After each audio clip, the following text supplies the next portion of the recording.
Boa noite, meu irmão. Boa noite, meu amigo. É lamentável, mas tivemos um problema com a nossa internet, por isso estamos agora transmitindo de forma gravada, né? Eu gostaria que os irmãos nos compreendessem a nossa situação, mas domingo que vem, se Deus nos permitir, estaremos juntos para adorar ao nosso Deus em espírito e em verdade. Então, conto com as orações dos nossos irmãos, que os irmãos continuem orando pelos nossos irmãos que estão enfermos, os nossos irmãos que estão tendo algum tipo de dificuldade, que Deus possa abençoar. Não vamos nos esquecer deles.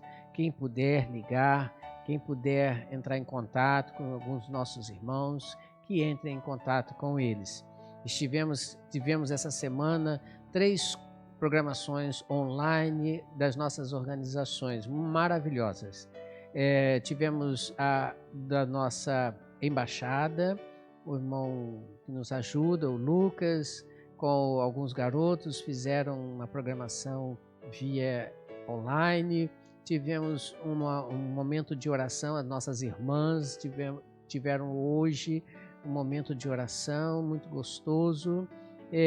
Tivemos um PGM na terça-feira também, um PGM com alguns irmãos, um momento ali também de reflexão da palavra de Deus. E se Deus nos permitir, amanhã, quinta-feira, teremos também outro PGM jovem.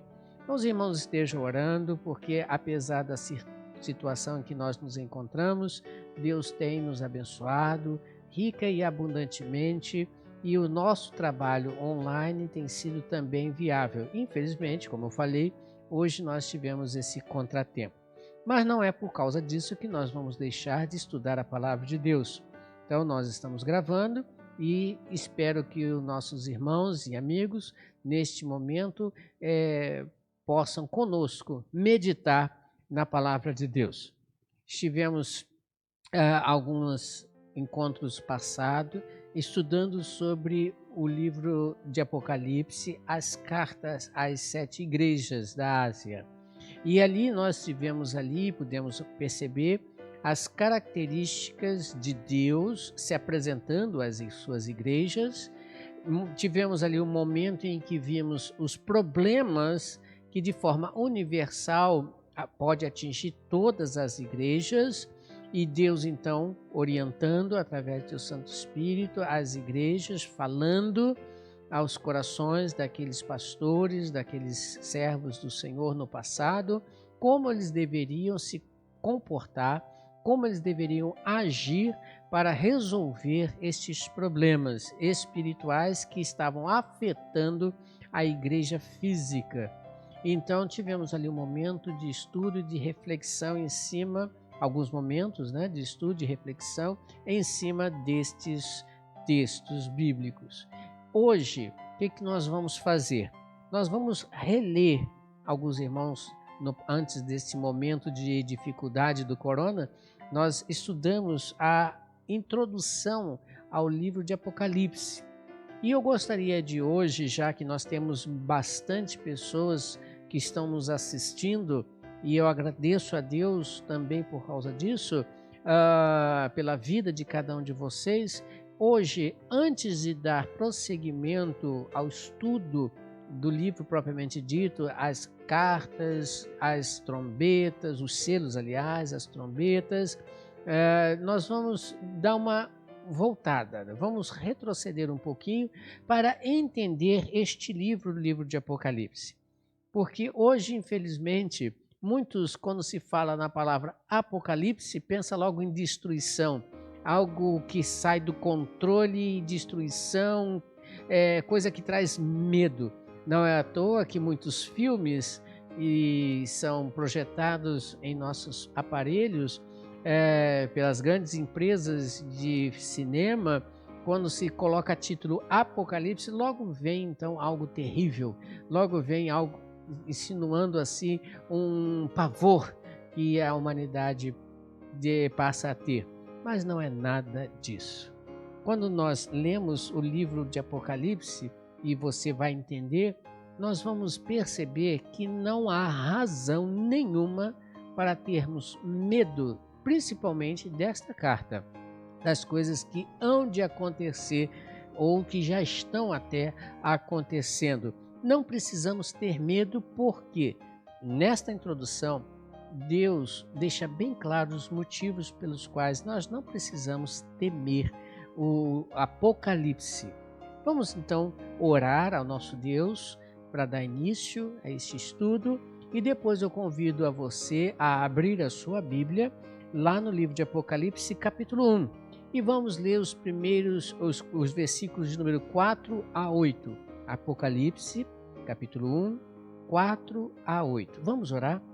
Nosso Deus e Pai, na Tua presença nos encontramos e queremos Te agradecer, Senhor, porque apesar da situação em que nós nos encontramos, o Senhor tem nos abençoado com possibilidades, com ferramentas para que a Tua palavra seja transmitida aos corações daqueles que precisam ouvir, para cada um de nós, e assim venhamos viver conforme a Tua vontade, viver conforme o que o Senhor já tem preparado para cada um de nós. Nós Te agradecemos por tudo e fale aos nossos corações. Em nome de Jesus oramos. Amém. Apocalipse capítulo 1, versículos de número 4 a 8 diz assim, acompanhe na sua Bíblia.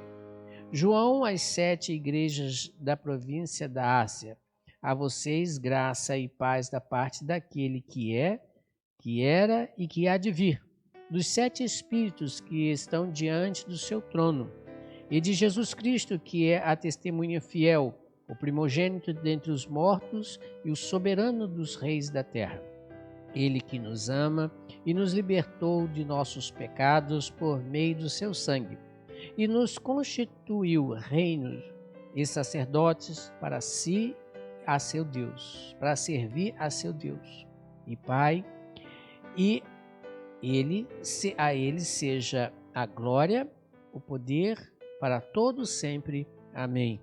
Eis que ele vem com as nuvens e todo olho verá, até mesmo aqueles que o transpassaram, e todos os povos da terra se lamentarão por causa dele.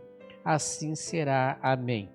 Eu sou o Alfa e o Ômega, diz o Senhor Deus, o que é, o que era e o que há de vir, o Todo-Poderoso.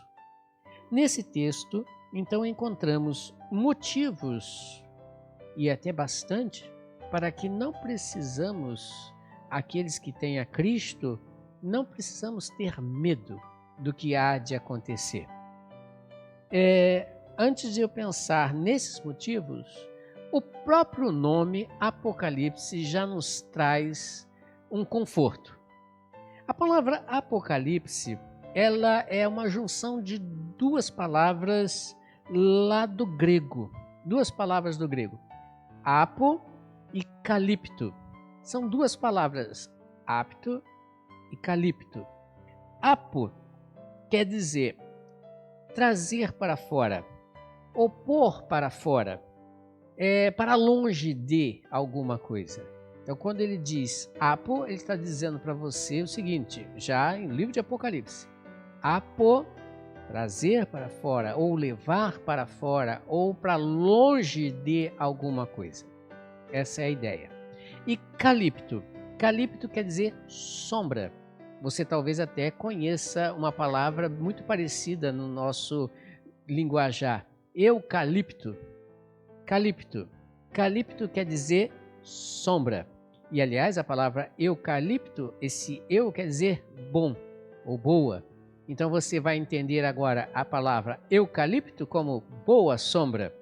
Então, quando eu trago a palavra calipto para junto da primeira palavra apocalipto, eu estou dizendo que é trazer para fora, trazer para longe ou levar para longe da sombra. Essa é a ideia. Apocalipse é levar para longe da sombra. E quando você fala levar para longe da sombra, você traz então a ideia de trazer para a luz. Apocalipse tem essa ideia de revelar aquilo que estava escondido ou está escondido, trazer à luz, trazer o conhecimento daquilo que estava em oculto. Essa é a ideia. Então a palavra Apocalipse não quer dizer destruição. A palavra Apocalipse quer dizer exatamente isso: trazer ao conhecimento, revelar algo, trazer a luz sobre aquilo que estava em oculto. E qual é a finalidade deste livro?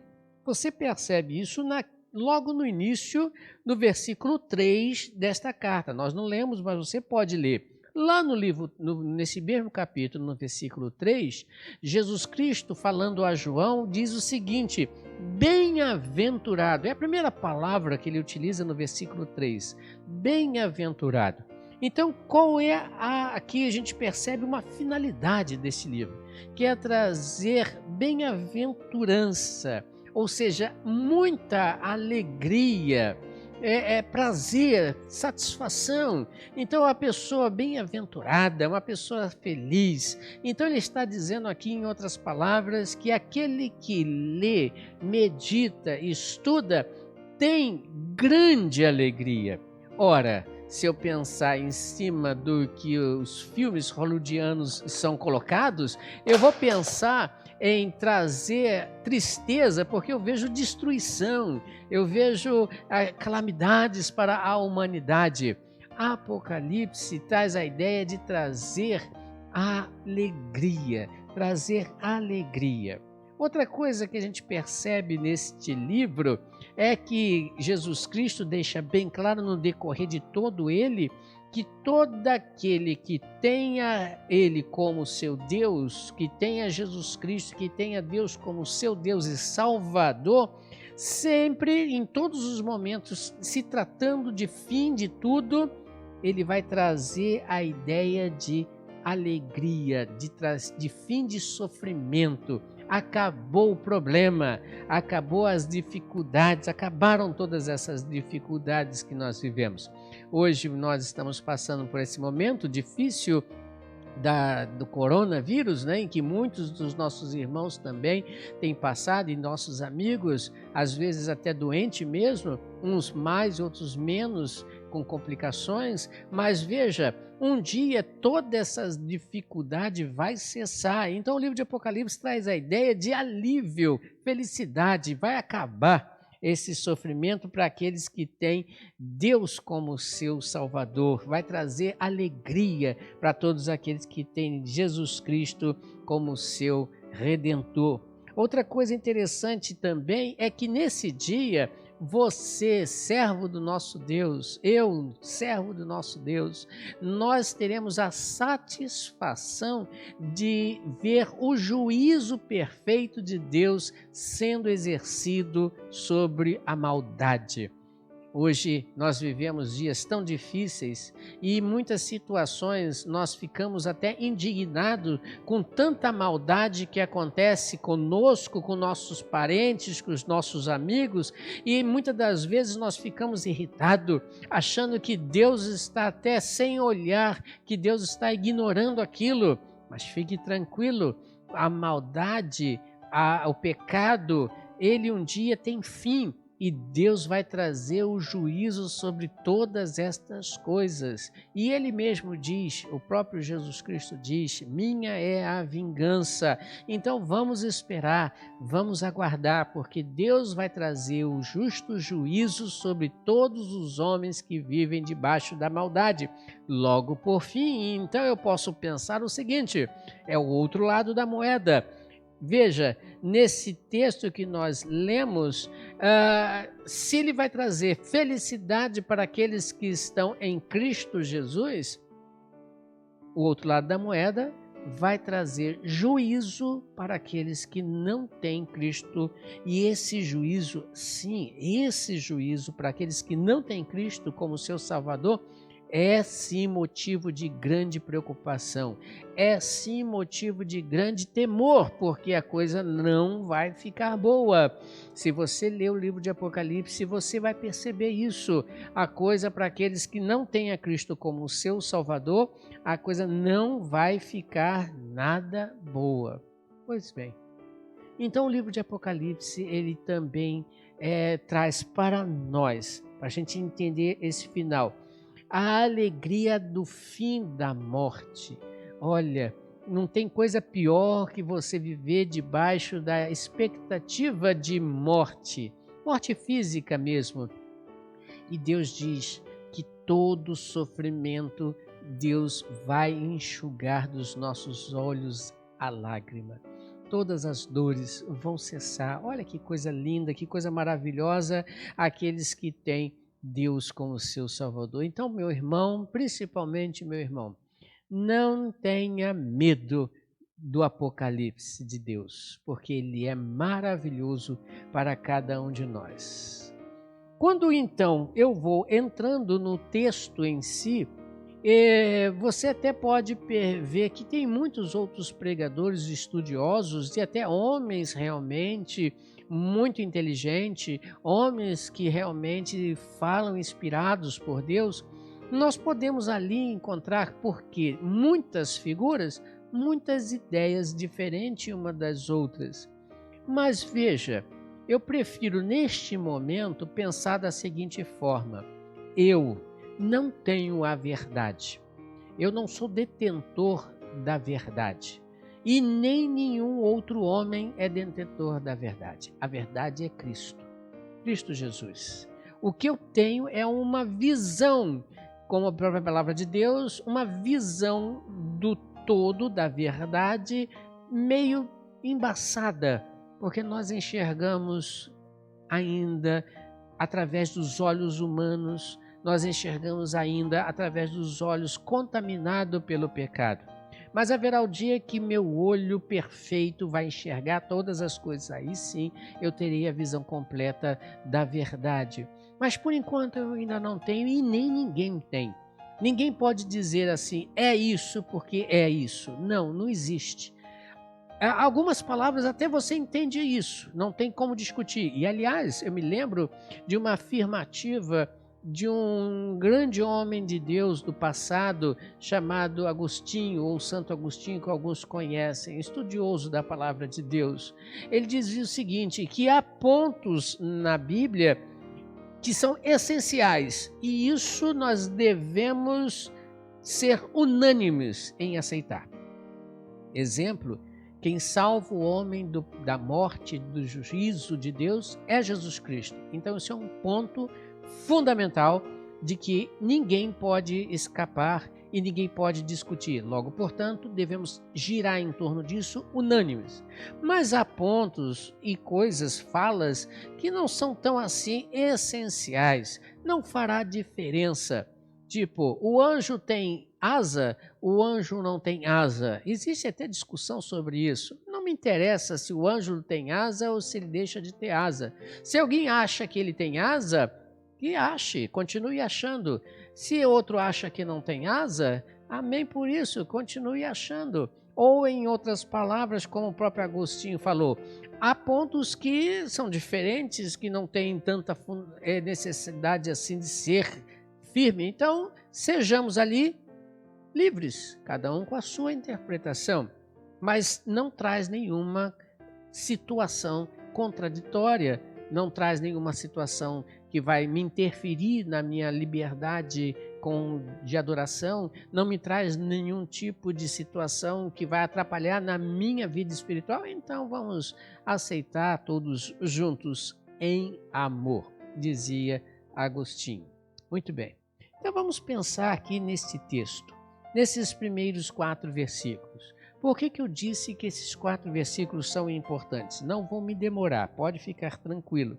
São 4 versículos fundamentais para me trazer alegria. Por quê?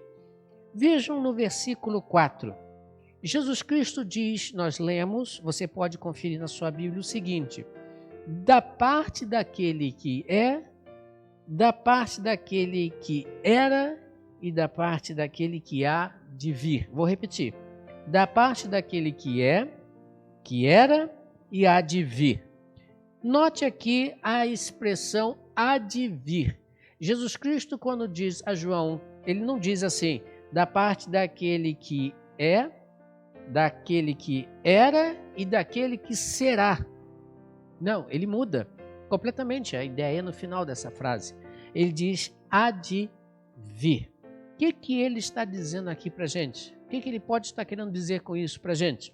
Ele está dizendo o seguinte, que o Deus Todo-Poderoso, o Deus do passado, que é o mesmo hoje e que será também no futuro, é o Deus eterno, ele está vindo para estar do meu e do seu lado. Nós que o aceitamos, já temos esse Deus em nossas vidas através do Espírito Santo. Já aceitamos Jesus Cristo como Deus quando eu confessei a Ele o meu pecado e abri a Ele meu coração. Jesus Cristo veio e trouxe a minha vida, restaurou a minha vida. Ele é o Deus Todo-Poderoso, o eu sou lá do passado, lá no livro de Êxodo, quando ele aparece a Moisés e diz, eu sou. Jesus Cristo no Novo Testamento, em várias ocasiões, se não me falha a memória, ele cita em 8 vezes a mesma expressão, eu sou o caminho, eu sou a verdade, eu sou a vida, eu sou a porta. Enfim, Jesus Cristo traz a mesma frase, eu sou. E esse eu sou, Jesus Cristo que veio, ele disse certa vez, eis que estou convosco todos os dias, até a consumação dos séculos, até o fim. Você pode conferir lá em Mateus 28, versículo 20. Então, quando esse texto é lido, esses 4 primeiros versículos, eu percebo exatamente isso, que esse Deus Todo-Poderoso veio ao meu encontro, foi ao seu encontro. Então eu posso dizer o seguinte, temer o quê? Tenho algum motivo para ter medo se o Deus Todo-Poderoso está em mim, está junto comigo até a consumação do século? Eu preciso temer o coronavírus? Eu preciso temer a situação econômica que o mundo está entrando? Eu preciso temer? Não, não preciso temer. Eu tenho mais é que ficar descansado, porque o Deus Todo-Poderoso é presente na minha vida. Não se fará presente, ele já veio e eu já o aceitei como meu Salvador. Outra coisa, mais um motivo para eu ter alegria, é que quando ele diz lá no versículo 4, você acompanha aí, dos 7 espíritos que estão diante do trono, essa expressão 7 espíritos traz a ideia da perfeição de Deus. Como assim, pastor? Ele usa o número 7. O judeu tem muito desse negócio de números, né? E o 7 nada mais é que a soma do número 4 e do número 3. O que quer dizer o seguinte? O número 4 para o judeu significa a Terra, o planeta Terra, o todo planeta Terra. E o número 3 significa o céu, o universo. Então ele diz o seguinte, que tanto a Terra como o céu, no seu movimento, na sua totalidade, no seu dinamismo, essa universalidade, esse movimento inteiro, diz Deus, está debaixo ou de frente, ou está junto com o próprio Deus. Então o Espírito de Deus está em todos os lugares, em todos os cantos. Ele está em mim, ele está em você. Então ele é o próprio Deus que disse que estaria comigo todos os dias até a consumação dos séculos. Agora ele está dizendo o seguinte, eu estou em você. Olha que coisa bonita. Não é uma coisa assim, tipo, ele está do meu lado, mas ele está em mim. Ele habita em mim. Isso é importante? Sim, é muito importante, porque esse Espírito, lá em Paulo dizendo na carta aos Efésios, capítulo 4, versículo 30, esse Espírito que habita em mim é o selo para que eu possa, no dia do Apocalipse, lá no final, entrar na terra prometida, diz Paulo. Paulo está dizendo lá em Efésios capítulo 4, versículo 30, veja, ele está dizendo que eu e você fomos selados por esse Espírito, para que quando Cristo voltar, eu tenha então a entrada no céu garantida. Veja uma coisa interessante, perceba, é como se você mandar uma carta para alguém. Como é que você faz? Você vai numa instituição que tem esta finalidade e ali você paga o preço do enviar aquela carta. Então aquela carta é selada, é registrada, para que chegue ao seu destino final. Mesma coisa Jesus Cristo. Jesus Cristo veio e pagou o preço. A morte na cruz do Calvário foi o preço que ele pagou. E assim aqueles que aceitam este sacrifício são selados, carimbados, registrados, para que no dia da vinda de Jesus Cristo você então chegue ao seu destino, que é a glória eterna. Então, medo para quê? Por que eu devo ter? Muito pelo contrário, alegria, porque eu tenho Jesus Cristo em minha vida, você tem Jesus Cristo na sua vida, então você tem a garantia do selo do Espírito Santo para a entrada no céu eterno. E por último, veja, por que eu tenho que ter muita alegria? Lógico, porque eu sei, e isto está garantido pelo próprio Jesus Cristo nos seus atos que ele fez. Veja no versículo 5. No versículo 5 é destacado para nós aqui o primogênito dentre os mortos. Jesus Cristo, como eu falei, ele veio, morreu na cruz do Calvário, mas 3 dias depois ele ressuscitou. Houveram outros homens que Jesus Cristo ressuscitou, sim, no passado, nos tempos de Cristo e até antes mesmo de Cristo. Nós temos no Velho Testamento exemplo de pessoas que foram ressuscitadas. Mas veja, todas essas outras pessoas foram ressuscitadas por alguém, por Cristo, por Deus. Não foi sozinho. Jesus Cristo foi o único que ele sozinho, ele mesmo, ressuscitou-se. Então não é possível que ele, tendo o poder de se ressuscitar, chegar para você e dizer que não pode. É claro que ele pode. Ele se ressuscitou, então ele é a prova de que ele tem o poder de dar a sua vida, como ele fez, e ele mesmo disse, e tornar a tomá-la. Ele então tem o poder de dar a você a vida. E veja, interessante, essa ressurreição de Jesus Cristo não foi um fato para tentar criar um contexto teológico para que hoje você creia nessa situação. Não, veja, primeiro que nós temos aqui a própria Jesus Cristo dizendo: eu sou a fiel testemunha, eu posso fazer porque eu fiz. Então eu dou testemunho de que eu posso fazer diante de Deus. Diante de Deus ele é o nosso advogado e pode nos defender e vai nos defender, porque ele fez, ele passou essa vida aqui, ele viveu esses dias aqui, ele então foi crucificado e depois ressuscitou. Então ele pode garantir a você que ele vai te dar vida, porque ele fez todo o processo, inclusive da ressurreição. E também porque, está escrito no texto, você pode observar, ele é todo poderoso, por quê? Porque ele é o soberano rei. No passado, hoje isso não existe mais, mas no passado o rei, ele tinha poder sobre a vida e sobre a morte. Se ele cismasse que tinha que matar alguém, ele poderia fazê-lo ou mandar fazê-lo sem ter que responder a ninguém. O rei era soberano, ele podia mandar matar, como podia não mandar matar. Soberano sobre a vida de qualquer outra pessoa. Então, quando Jesus Cristo diz que ele é o rei soberano, ele tem o poder sobre a vida, ele tem o poder sobre todas as coisas.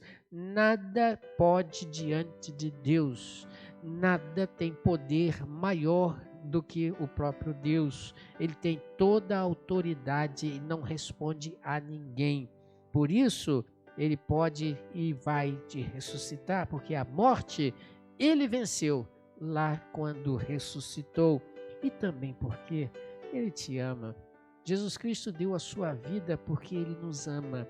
Lá em João capítulo 3, você pode conferir depois, no versículo 16, é dito lá que Deus amou o mundo de tal maneira, que deu seu Filho unigênito para que todo aquele que nele crê não pereça, não morra, mas tenha a vida eterna. Veja, o amor de Deus não depende da sua e da minha ou da nossa qualidade de vida. O amor de Deus independe disto.